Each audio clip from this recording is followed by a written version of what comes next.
Hello everyone, I am back with the second part of Lost Spring Stories of Stolen Childhood, a very thought provoking chapter from the textbook of class 12th Flamingo. The last section talked about that how some people had changed, improved their economic status over the years, but that had not been the case for many other people. And people like Sahib, his family, and many other of his neighbors fall under that category. So let's move forward with the chapter. Here comes a very important paragraph, and it talks about the place where Sahib lived, known as Simapuri. So I will get started with the text.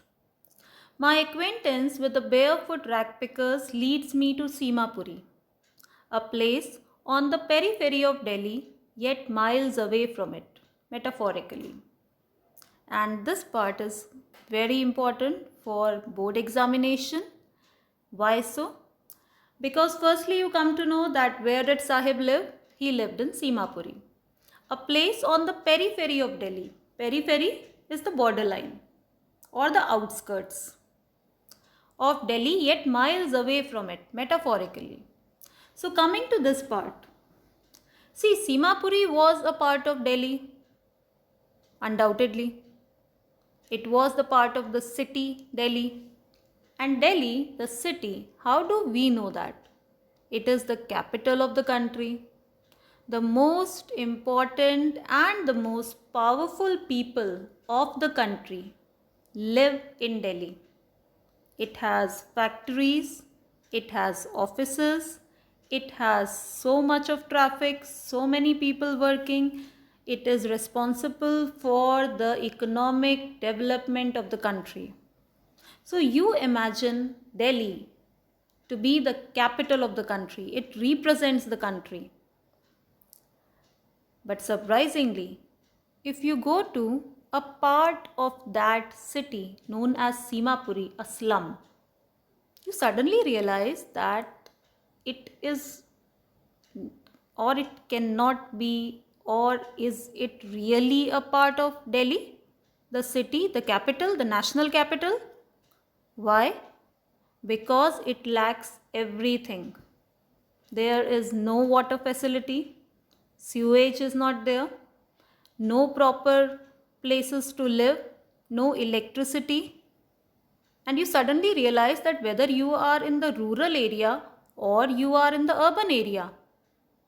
That is why Simapuri, though it was a part of Delhi, on the periphery of it, yet it was miles away from it, as if Simapuri was not a part of the city, but of some far away rural area. Those who live here are squatters who came from Bangladesh back in 1971. What do you understand by the first word, squatters? It means those who set in without permission. And who are these people? These people are the people who belong to Bangladesh but came to India after the war of 1971. I'm sorry. So in 1971, these people came to Delhi for work, for earning money, to live comfortably, and that is why they settled here, but without any permission, of course. Sahib's family is among them. Among them. Simapuri was then a wilderness. It still is, but it is no longer empty. So earlier, before all these people came, it was all a barren place without vegetation, without anything growing. It was a barren piece of land. It still is, there is no vegetation there, but there are hut tents all over. It's so congested and thousands of families live there. That is what is written here. In structures of mud with roofs of tin and tarpaulin, devoid of sewage, drainage, or running water, live 10,000 rag pickers. So, this is the condition. the living condition of Simapuri, that the people living there, around 1000 rag pickers, they live in structures made up of mud and the roof made up of tin and tarpaulin. There is no sewage, no drainage, and no running water. Still, the people are living there. They have lived here for more than 30 years without an identity, without permits, but with ration cards that get their names on voters' lists and enable them to buy grain. So these people have no identity because they are illegal immigrants from Bangladesh living in India. So they do not have any identity. They do not have any permit, but they have ration cards with them. Why the ration cards? Because these ration cards get their names in the voters list and also provide them opportunity to get grain. Now this is very important because they don't have any identity. They are not Indian citizens, but their names are on the voters list. So who gets all the benefit after all? Who is using them? It's not difficult to guess. Yes, the politicians. The politicians use these people. They are that vote bank, as we know. Because no matter whether they are Indians or not, no matter where they have come from, but at least their names are in the voters list. So the politicians, they come over, they promise this and that, and the promises are never fulfilled.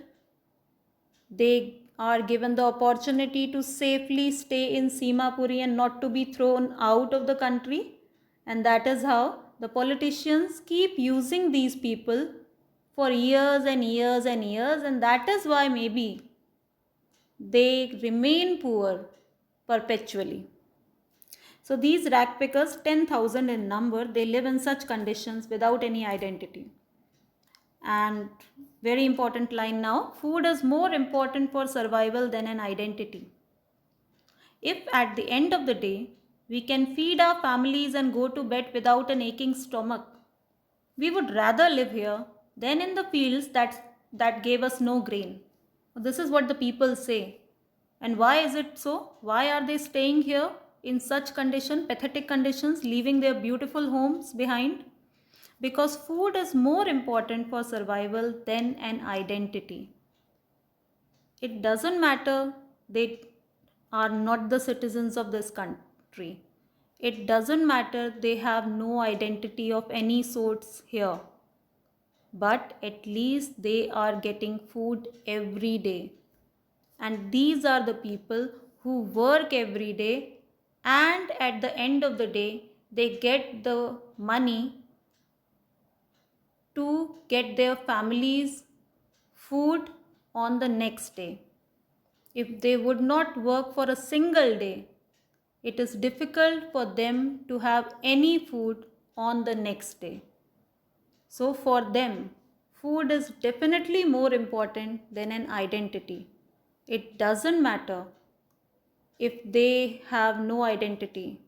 What matters is that they are getting food after all. And they do not know anything. They have no identity means anything can happen to them because they are not found anywhere. They are kind of invisible people. They are not existing anywhere. So anything could happen to them. They can become criminals. They can be abducted, kidnapped. They can be involved in human trafficking. Anything can happen. But still, with so many dangers, they are still here, away from their nation. Why is it so?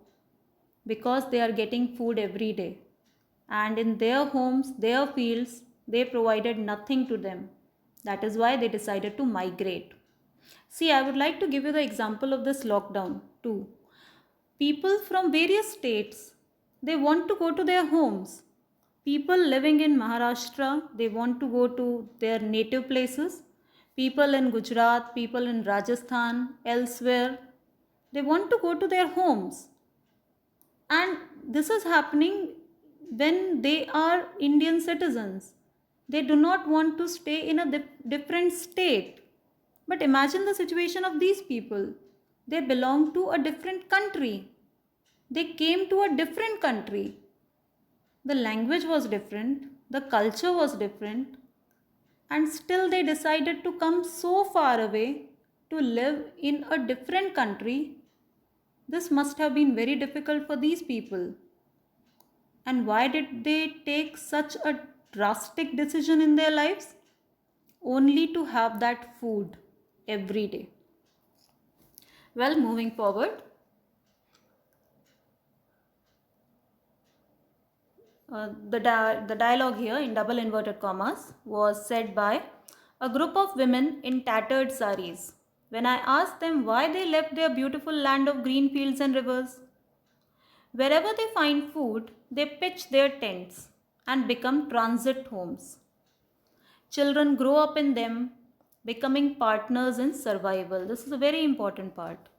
The children, the rag pickers, they are not going to school. They are not enjoying their childhood. They are not actually children anymore. They are the partners in survival. They are working every day with their families to earn the money. So, for their parents, what is more important? More important is to let these children work and earn the money rather than let them go to school and spend 6 to 7 or 8 hours in school. And survival in Simapuri means rag picking. So if you have to stay in Simapuri, you have nothing else to do but to become a rag picker. Through the years, it has acquired the proportions of a fine art. A fine art means you have your own set of rules. You have to go by a particular method. So even rag picking has turned out to be quite methodical. And you have to select that which material goes better for recycling, like that. Then comes a very important line, garbage to them is gold. So for these people, garbage is that means of survival. Garbage is that valuable thing. Garbage is something they can rely on. Garbage gives them food. Such a stunning paradoxical line. Garbage gives them food. So for them, garbage is gold. Something they can rely upon and get food every day. It is their daily bread, a roof over their heads, even if it is a leaking roof. But for a child, it is even more. I sometimes find a rupee, even a 10 rupee note, Sahib says, his eyes lighting up.